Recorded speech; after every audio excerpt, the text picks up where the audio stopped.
자, 종전선언 관련된 얘기가 계속 나오고 있습니다만, 유튜버를 통해서 국내 공중파를 포함해도 11월 말 종전선언을 기대하는 유일한 방송, 송작가 TV에서만 이 속보를 들으실 수 있는 게 안타깝습니다. 이거 사실은 제가 어제 가져온 기사거든요. 네. 근데 송 작가님이 어제 이재용 얘기하느라고 안 하셔가지고 다시 가져왔는데, 근데 다시 가져와도 보니까 언론엔 잘 안 알려지더라고요. 환장하겠더구만. 진짜 이렇게 네. 안 나올 수가 있나? 아니, 저기 제발 언론 좀 어떻게 죽여버려요. 자, 어쨌든 YTN이 뭐라고 얘기했냐? 이거는 뭐 YTN도 그렇고 다른 언론에도 다 기사가 많습니다. 외교 1차관, 최종건 차관이죠. 차관이 지금 미국에 갔습니다. 가가지고 종전선언 관련해가지고 조만간 좋은 결과가 있지 않을까 싶다. 이렇게까지 자기가 얘기를 했어요. 네. 그리고- 공개적으로 얘기를 그리고 했습니다. 누구도 못 벗어날 틀을 만들겠다라고 얘기를 하고 있고, 네. 문구만 조정하고 있다. 원안은 다 정리가 됐고, 문구만 조정하고 있다라고 얘기가 나오고 있습니다. 네. 그리고 뭐 북한이 긍정적으로 반응할 여지가 있겠냐 이렇게 질문하니까 이거 뭐 쉽게 장담할 수는 없는데 그 어떤 것들은 조금 이렇게 블랙박스에 넣어놓고 저희는 저희 나름대로의 일을 하면 되는 것이라고 답변을 했는데, 그러니까 뭐 블랙박스에 넣어놓고 이렇게 얘기하겠다는 거는 좀 더 이제 좀 공개하지 않고 비공개로 좀 더 뭐 내밀한 정보는 나름대로의 뭔가 일이 그렇죠. 할 수 있다. 왜냐하면 이게 대외적으로 공개할 만큼은 이제 정해져 있는 거고, 공개되지 않은 뒤 얘기들, 뒤 조건들이 굉장히 많이 달려 있다라는 말씀을 드렸고, 이 시기가 11월 말쯤이 제일 적절하다라는 얘기를 드렸죠. 이와 관련해서 오늘 이제 중국과 미국이 이 화상회담을 합니다. 네. 어제 방송에서 말씀드렸다시피 겉으로는 서로 안 좋은 얘기 할 거예요. 뒤로는 곡물 계약서나 가스 계약서, 그다음에 중국산 뭐 철강이라든지 히토류 관련한 계약서들을 면밀하게 주고받았을 것으로 보입니다. 결과적으로 장사는 따로 하면서 겉으로는 멱살 잡는 척 할 것이다 라는 게 제 주요 예상이거든요. 뭐 저번에도 그렇게 했으니까 또 그렇게 할 것 같긴 한데. 늘 그러면서 고래 싸움에 새우등 터지는 거는 정보에 받지 못한 주변 국가들과 신흥국 주식시장만 엉망진창 되는 거죠. 에이씨. 네. 안 돼. 하지만 우리나라 주식은 괜찮을 겁니다. 그래요. 네, 오늘도 뭐 약간 하락세를 시작하지만 이제 반대 매수 세력들이 많이 들어와 있고요. 오후 되면 좋은 장 있을 거니까 너무 걱정 안 하셔도 되고, 자, 우리가 잊고 있었던 문정인 전 장관 아니지. 아니지 특보, 청와대 전 특보, 특보. 네. 지금은 뭐 교수하고 계신데. 네, 문정인 특보가 중국 올림픽에서 종전선언 지지할 시 차기 정부는 못 뒤집는다라는 얘기를 했어요. 네. 이런 방향으로 가라는 얘기죠. 그렇죠. 갈 것 같아요. 네. 저도 처음에는 11월 생각을 하다가, 이게 2월이 딱 맞다는 생각이 좀 들더라고요. 그러니까 11월에는 이제 형식상의 발표를 먼저 선언을 해놓고 여기에 관련한 지지 선언을 올림픽 때 모여서 바이든이랑 시진핑이랑 그렇죠. 야. 정은이랑 우리 대통령이랑 너희 모여가지고 푸틴도 껴주자. 시다만 빼면 되지. 푸틴까지 모아서 같이 이 얘기를 그렇지. 해주게 되면 깔끔하게 정리될 수 있다라는 얘기인 거죠. 사실은 종전 선언을 이렇게 정상끼리 모여가지고, 한정상도 아니고, 미국, 중국, 뭐 다 모여가지고 하면은, 모인 역사가 처음이지. 이걸 뭐 뒤집으려고 해도 못 뒤집습니다, 이거는. 이게 뒤집을 수가 없어요. 근데 문제는 이제 이걸 뒤집을 가능성을 생각한다는 자체가 싫어요. 싫어하는 사람이 있잖아. 그러니까 그 싫어하는 놈들 때문에 이런 중요한 뉴스가 포탈에 안 나잖아. 전 세계에서 딱 두 부류가 있죠. 싫어하는 사람. 어저께 뉴스 포탈의 80%가 대통령이 꽃보냈다. 윤석열한테 윤석열한테 난 보내고 뽀뽀를 이제 도착했다. 이제 왔다. 그 얘기인 거야. 그 얘기가 모든 메인인 거야. 마치 뭔가 대통령이 윤석열한테 뭐 여지를 준 것 같은. 그리고 심지어 윤석열이 뭐라고 했는지 압니까? 문 대통령한테 중립 지켜달라고. 그게 제목이야. 진짜 미친 것 같아. 진짜 단체로 진짜. 예. 그러면서 후보놀이 재밌어요? 라는 인터뷰를 해갖고, 너 재미로 후보하니? 라는 맹렬한 비난을 듣고 있는데도 불구하고, 오로지 용비어 첨가를 빨고 있습니다, 지금. 네. 자, 그래서 지금 뭐 종전선언 하면은 남북미중 4자 회동이 열려서 미국과 중국이 지지해준다면 구속력이 생길 것이고 차기 정부도 뒤지지 못할 것이다. 뭐 그렇게 얘기를 했고 현 하여튼- 정부의 종전선언 입구론을 지지했습니다. 빠른 그 선행 조건이 앞으로 뭐 교황 방문도 있고 여러 가지 예정이 돼 있긴 합니다만 가장 빠른 선행 조건이 이 코로나 백신의 반입과 안에서의 접종 시작입니다. 네. 이게 이제 아무리 길게 잡아도 2달에서 3달 잡아야 되는 거거든요. 그래서 대규모 행사를 북한 안에서 치르기 위해서는 북한 내에 코로나 방역이 굉장히 중요시 되는데 이러한 거에 대한 대한민국 정부의 대응이 사실은 필요합니다. 왜냐면 저쪽은 접종 체계 자체가 없거든요. 그렇죠. 주사 놔주러 가야 돼요. 예. 가야죠. 어떤 방식으로 인력 관리할 건지도 해야 되는 거고 북한 입장에서도 이번에 모종의 큰 변화를 가지려고 할 것 같습니다. 백신을 놓으면서 말하자면 북한 주민들한테 디지털 레떼를 붙이는 내 때로? 이렇게 쉽게 말하면 QR이나 뭐가 됐든지 간에 디지털 인식을 주민등록을 하려고 하는 시도가 같이 있을 것으로 예상이 되고요. 그와 관련된 주식들이 관심 가져볼 만하다. 네, 라는 또 무슨 말씀을 얘기라고. 또 드리고 싶네요. 결국 주식 얘기였구나. 왜냐면 그 북한이 이번에 방역 작업을 실시하는 또 하나의 목적 중에 하나가 김정은 체계 확보를 위해서 북한 주민들에 대한 전반적인 주민등록을 다시 조정하는 방향으로 또 이용될 것으로 활용이 됩니다. 이게 북한이 해온 그동안에 좀 그 미진했던 통계를 완전히 뒤집을 수 있는 체계거든요. 그래서 거기에 대한, 그러니까 쉽게 말해서 예방 주사를 놓고 사후 관리를 위한 데이터베이스 구축이 일종의 북한의 행정정산화를 이룰 수 있는 또 하나의 계기가 될 것으로 예상이 되고 있습니다. 그 문정인 이사장이 뭐라고 했냐면 또 종전 선언되면은 보수 진영 중심으로 뭐 윤석열이죠. 윤석열이 종전 선언되면 바로 주한미군 철수 논의가 이뤄지고 유엔 군사령부 해체 문제가 나올 거라고 하는데 자기가 볼 때는 그게 아니다 이렇게 선을 그었고요. 일단 그 김정은도 합의를 봤잖아요. 종전 이후에라도 미군의 한반도 주둔에 대해서 반대하지 않는다. 맞아요. 본인이 심지어 얘기했어요. 북한 쪽에 미군을 주둔할 수도 있다라고 하는 의사를 보이고 있어요. 그래서 우리가 꺼내는 얘기 황금평 얘기 아니었습니까? 그렇죠. 황금평에 미군 기지를 세우게 되면 미군 입장으로서는 천의 군사 기지를 얻게 되는 거고 북한 입장에서도 중국과 러시아의 개입을 사실상 방지할 수 있는 또한 우리나라 입장에서도 지금 휴전선 연안에 배치되어 있었던 군 병력들을 전부 다 그쪽 두만강 압록강 전선으로 끌어올릴 수 있는 좋은 계기가 될 수 있다라는 얘기를 했거든요. 아마 거기에 대한 또 하나의 보충 얘기가 브룩스 과거 주한 미군 사령관의 네. 발언, 북한과 동맹해야 된다는 동맹. 발언이 또 하나의 증거가 아닐까 싶습니다. 이렇게 착착 준비가 돼가고 있어요. 네. 니네가 옛날 일본 애들이 써준 대본 보면서 그 얘기에 집중하고 있을 때 대한민국 외교는 발빠르게 움직이고 있다. 이런 상황에서 절대 일본 애들한테 정보를 줘서는 안 된다라는 생각이 들고요. 네.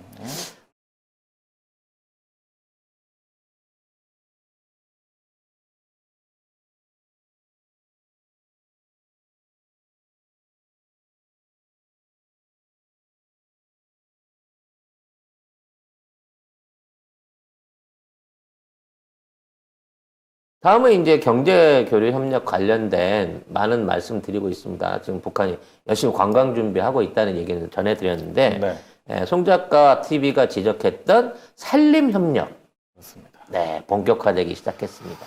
이 정도로 치면은 이 문재인 대통령이 그때 콥26 가가지고 북한 산림 문제 얘기 또 했잖아요.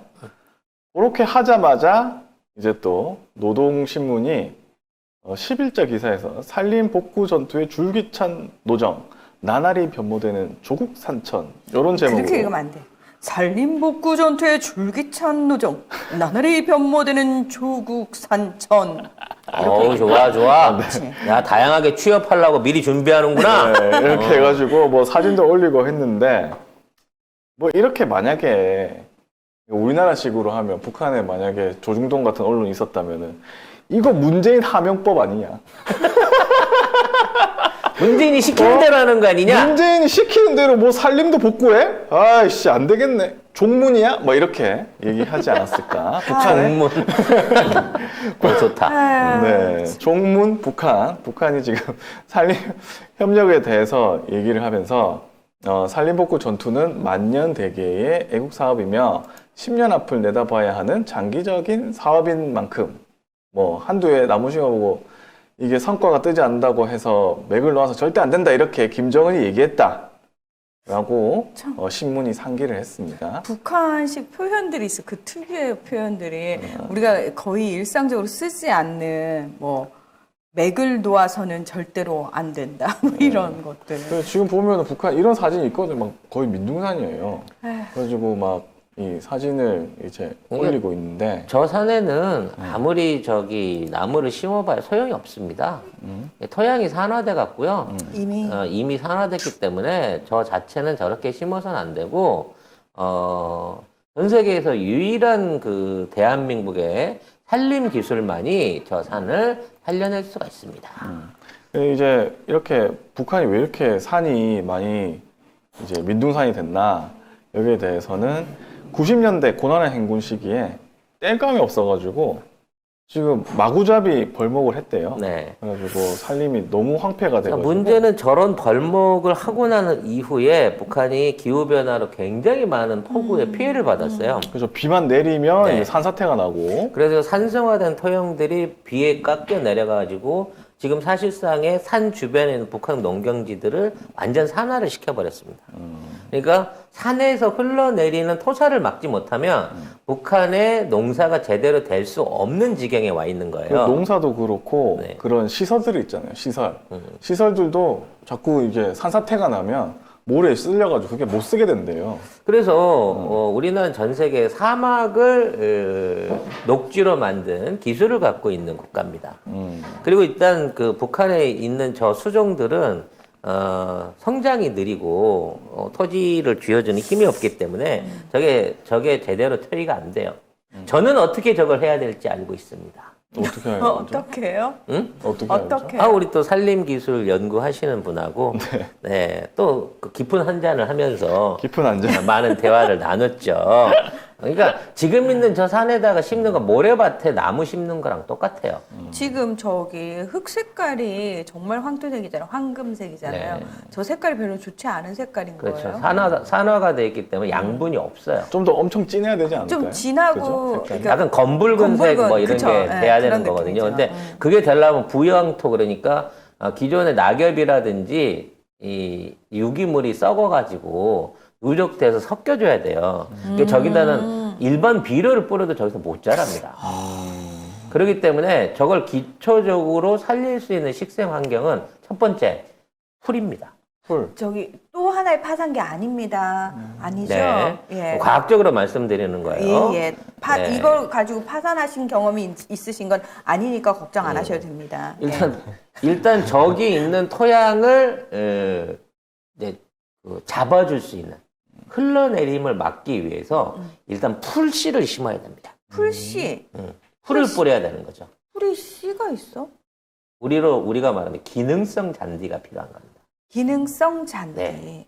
우리 잔디 보면 이렇게 때로 떠가지고 갖다 이렇게 깔잖아요. 깔잖아요. 예. 씨로 쫙 뿌리면 지가 스스로 엉켜가지고 자생할 수 있는 이런 잔디를 먼저 뿌려야 됩니다. 뿌리가 지들끼리 막 얽혀. 얽히죠. 그래서 모래를 붙잡고 버틸 수 있다가 겨울 되면 죽어요. 그래서 양분이 됩니다. 그리고 봄 되면 다시 피어나죠. 오, 좋은데? 굉장히 좋죠. 그러네요. 이런 것들을 뿌려놓은 상태에서 나무를 심긴 심어요. 그래서 우리나라만이 할 수 있는 컨테이너 재배 스마트 기술이 있습니다. 컨테이너 재배 스마트 기술. 화분을 심는다고 생각하시면 돼요. 화분. 그러니까 나무 자체를 화분처럼 심어가지고 그 안에 나무가 일정 부분 성장할 수 있는 만큼 영양분과 지지력을 가질 수 있도록 화분처럼 그 자리에 심는 거예요. 아예 나무 뿌리를 아예 이렇게 그렇죠. 컨테이너 감싸주는 감싸가지고. 거죠. 그렇죠. 저 그런 거 많이 봤는데요. 예, 맞습니다. 그래서 그런 경우에는 그 나무가 정상적으로 20년, 30년 동안 자랄 수 있을 만큼의 영양분과 스페이스 이거를 연결을 해주는 거예요. 그리고 그 자체를 심어놓고 그게 지나고 나면 자연스럽게 외부 컨테이너는 사가. 그리고 또는 그 사이로 뿌리가 나가고 주변 토양하고 얽히게 됩니다. 그리고 이러한 모든 나무들은 다 개개인적으로 칩을 갖고 있어요. 칩? 네. 신호를 수신할 수 있는 칩을 갖고 있어서 그 생장 과정이 전부 다 컨트롤이 되고요. 그래서 스마트가 붙는구나. 그렇죠. 심지어는 위성으로 생육 조건과 생장 상태를 확인할 수가 있어요. 무서워. 나무 하나까지 무서워. 그렇죠. 그리고 이런 나무들을 검사할 때는 네. 예전처럼 사람이 이렇게 돌아다니지 않고 드론을 띄워가지고 비행을 시키면 적외선으로 나무의 수형과 자라나 있는 모양, 가지치기가 필요한지 아니면 정상적으로 이제 색온도로 가지고 이 물을 이게 올라가고 있는지 가진 죽었는지 살았는지 이 모든 것들을 컨트롤할 수 있는 기술을 대한민국 산림연구원은 가지고 있다는 것이죠. 언제 가졌대요? 한 십몇 년 됐습니다. 송 작가님은 어떻게 알았대요? 그때 한참 중국 사업 했거든요. 네. 그리고 제일 중요한 기술, 네. 육종 기술. 육종. 그러니까 우리가 필요로 하는 나무, 북한 생식 환경에 이제 어떤 나무가 꼭 필요할지는 모르겠습니다만 지역별로 온도라든지 또는 이제 그 환경에 따라서 그 필요한 나무들을 우리는 플라스크 안에, 요만한 플라스크 안에 심어가지고 요걸 바이오 생장을 시킬 수 있습니다. 그래서 요렇게 심어가지고 갖고 가서 수경 재배를 1년만 하면 묘목이 돼요. 그걸 아까 얘기한 컨테이너 기술에서 심는 거죠. 그전엔 뭘 한다? 잔디씨를 드론으로 쫙 뿌려놓고 2년만 놔두면 됩니다. 이 KBS 기사를 보면요. 죄송해요, 미영 언니. 그래요. 작가님 파산한 거 맞네요. 그 경기도 파주에 있는 남북 산림 협력센터가 있답니다. 이게 2019년에 북한의 산림 녹화 사업을 지원하기 위해서 세워졌대요. 그래서 여기에서 북한의 토양과 기후에 적합한 잣나무, 낙엽송 이런 묘목들이 이미 자라고 있다. 맞습니다. 네. 이미 북한의 식생 환경에 맞춘 나무들과 맞춤 이 식생 환경에 대한 조사가 이미 우리나라에서는 끝나 있는 거예요. 네. 그래서 지금 산림협력을 대비하는 동시에 이제 우리나라가 이제 기후변화 어떻게 될지 모르니까 거기에 대비해서 여러 가지 거를 만들어 놨대요. 이미 만들어 놨습니다, 우리나라는. 그래서 여기에 정수종 서울도대학교 환경대학원 교수가 뭐냐고 했냐면 지금 북한이 탄소 중립, 그러니까 우리보다 탄소 중립에 가깝대요. 그럼요. 왜냐면 이제 앞으로 심는 나무가 다 탄소 중립화가 되는 데다가 근데 이산화탄소의 양은 좀 늘어났긴 했는데 전보다.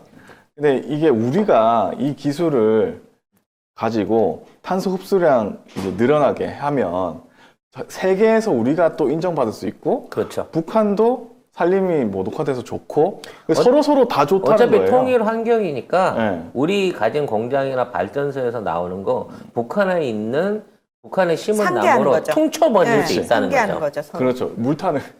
물타기 깊이 빠졌어.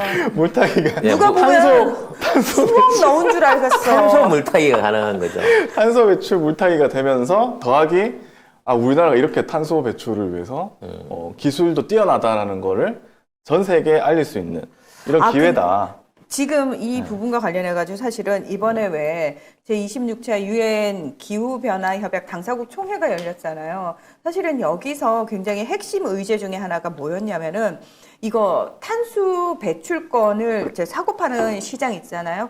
이게 지금 말한 것처럼 그런 식의 물타기를 하게 되면 원래 취지는 어떤 탄소가 배출되는 과정 자체를 탄소 배출을 적게 만들거나 감축시키거나 아예 탄소가 배출되지 않는 방식으로 발전시키는 게 원래 취지였는데 지금 이 국장이 얘기한 것처럼 자꾸 이런 식으로 상계를 시키는 거예요. 뻥튀기라는 거죠. 공장 진 만큼 녹지도 조성하면 되잖아. 그런 식으로. 네. 그래서 사실은 그렇게 되면은 원래 취지에서 너무 많이 벗어나고 탄소 중립 결국은 영원히 안 된다. 그래서 그 부분과 관련해서 확실하게 정리를 하려고 했는데 이번 당사국 총회에서 된 게 1도 없어요. 아무것도 없습니다. 중국하고 인도의 어떤 농간질과 그리고 미국도 안 한다. 네, 그러니까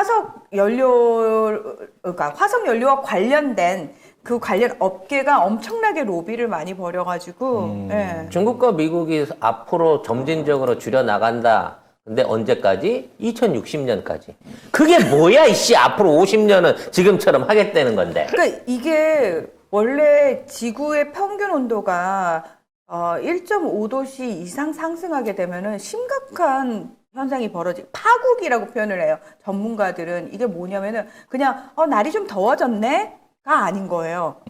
이게 기후가 가져올 바뀌는 거죠. 예, 네. 이게 가져올 그 도미노처럼 가져올 후폭풍이 상상을 초월한다라고 얘기를 하거든요. 근데 거기에 대해서 심각성이 없는 거예요, 지금 사람들이. 왜냐면 이제 원래 관을 봐야 눈물을 흘린다고. 아. 사람들이 당해봐야 이게 하는 게 있거든요. 정말요? 아무튼 중요한 건 네. 이런 산림 개발을 하기 위해서 꼭 필요한 게 에너지에 대한 지원입니다. 그렇죠. 그래서 에너지 지원 산업이 병행이 돼야 돼요. 실제로 우리나라도 처음에 이제 그 전후에 식량기구한테서 이 자금을 받았어요. 녹화기금 자금을 받았는데 그걸 가지고 발전소를 졌습니다. 그러니까 이게 뭐 하는 짓이냐. 그렇죠. 이거 전용한 거 아니냐라고 지랄을 했어요. 국제기구에서. 근데 그 당시에 산림정책 총괄하던 박정희 정부 때니까 뭐 그런 배짱이 있어서 그런 것도 있지만 야, 발전소 안 지으면 나무 심어도 애들 도로 땔감으로 자르러 나가. 기본적으로 얘네들이 다시 벌목을 하지 않게끔 최소한의 환경을 만들어줘야 될 거 아니야. 그리고 나서 나무를 심어야 나무가 몇십 년 자라지. 그래서 실제 이게 맥혔습니다. 실제 그래서 우리나라가 그런 방식으로 초기 자금을 갖고는 발전소 짓고 남은 돈으로 갖고 조림 사업을 시작할 수 있는 여력을 만든 거예요. 북한도 마찬가지입니다. 북한 주민들의 전기난 또는 연료난, 난방난을 해결해 줄 수 있는 경제 지원이 같이 들어가야 된다는 거죠. 뭐 그것도 그렇지만 지금 남북 산림협력이 이 2018년 9월 19일 평양 공동선언에 이제 같이 들어가 있기도 해요. 거기에는 남과 북은 자연생태계의 보호 및 복원을 위한 남북 환경 협력을 적극 추진하기로 하였다. 뭐 이런 문구가 있거든요. 그러니까 북한도 이게 급한 거야. 이때부터 2018년부터 얘기한 거면은 계속 급해 왔는데 지금 이제 준비를 하고 있다고 하니까 우리가 들어갈 준비만 되면 되지 않습니까? 네. 북한에 들어가게 되는 전나무 계통의 나무들은요, 우리나라의 크리스마스 추리 유전자를 원천으로 한 그게 있거든요. 이게 특징이 뭐냐면 빨리 잘 자라면서 고다요. 그래서 꼿꼿해. 그래서 핀란드 이상의 최고로 우수한 목재 자원을 형성할 수 있으면서도 졸라 빨리 큽니다. 네. 추운 환경에서도 굉장히 빨리 자라서 경제 수림을 이룰 수 있는 시기가 길게 잡아도 15년 안에 벌목할 수 있을 수준으로 키울 수 있다고 합니다. 구상나무래요. 구상나무. 네. 뭐 어떻게 알지, 얘? 우리 팬들은? 그래서 이거를 조림 사업을 하잖아요. 이게 15년 후에 산림 자원으로 돌아올 수 있는 가격이 이건 뭐 현대자동차 뭐 이런 건 비교도 안 됩니다. 조림 사업을 사람들이 그냥 막연하게 돈을 버리는 사업으로 알고 있는데요. 처음에 우리나라는 그랬어요. 너무 막무가내로 마구잡이로 하다 보니까 경제림 조성에 실패를 한 거야. 막 아카시아 심고. 막 아까시아 심고 뽀뿌라 심고 그래갖고 쓰지도 왜냐면 뽀뿌라가 그게 빨리는 잘하는데 제 방 다 망가뜨리고 주변에 뽀프라가 뭐지? 그 뽀뿌라 그늘 안에서 그 노래도 있는데 포플러. 포플러 뽀뽀라 나무라 그랬어요. 아무튼 그래서 이제 나 독성도 있어서 땔감으로도 못 쓰는 나무를 막 심었거든. 네. 근데 지금은 달라요. 우리나라의 포플러 이 조림 기술, 특히 벌목, 벌채 이거는 인도네시아나 이쪽에서도 알아주잖아. 그래서 우리나라의 조림 기술로 해갖고 우리나라의 경제림을 대단위로 조성한다고 치면 목재 자원으로 걷어들일 수 있는 GDP도 어마어마하다는 거야.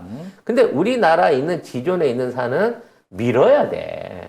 사실상은 70% 이상이 경제 수립이 안 돼 있는 상황. 녹화만 잘 됐지 경제 수립이 안 돼 있고 이걸 미는데 비용이 더 들어. 근데 뜨라기 아침님께서 식생을 경제림으로 조성하는 건 반대합니다라고. 섞읍시다. 네. 네, 적절한 목적을 갖고 어차피 빈터에다가 심는 그 사업이기 때문에 이것을 이 경제림으로 어차피 빈 땅에다 심는 거잖아. 조성을 할 경우에 북한의 GDP 이런 땅, 이런 성장에도 땅, 이런 땅. 엄청난 비용을 획득할 수 있다는 거예요. 네. 그러니까 이게 장기적으로 보면 큰 돈 버는 사업일 수 있는 겁니다. 투자만 하는 게 아니라 그렇죠. 그러니까 이런 부분에 진행이 빨리 잘 됐으면 좋겠고요.